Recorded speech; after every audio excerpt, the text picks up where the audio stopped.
Welcome to McPlum, simple solutions served daily. You begin by preparing the basics. Charge the watch and wear it snug so sensors read clearly. Open the workout app and pick the exact activity. Set a goal like 30 minutes or 500 kcal. Once done, make sure wrist detection and heart rate are enabled in settings so metrics record properly. If you need GPS mapping, keep your iPhone near. This gets you from zero to ready without extra fuss and primes the sensors for accurate tracking. You start the session with a single tap and immediately check the workout view for key metrics. During exercise, use the lap button for intervals and glance at heart rate, pace, cadence, and elapsed time to adjust intensity. If you want audio cues, set alerts for pace or heart rate so the watch prompts you automatically.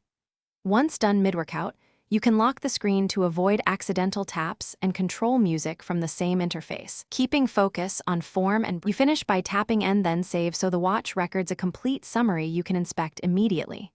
Once saved, make sure the session syncs to the iPhone health and fitness apps to view splits, trends, and calorie totals.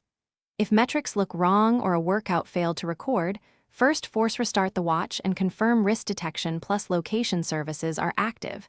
That fixes most syncing and sensor problems. If issues persist, update Watch OS and retry the workout to ensure. Thanks for watching. Stay juicy and subscribe.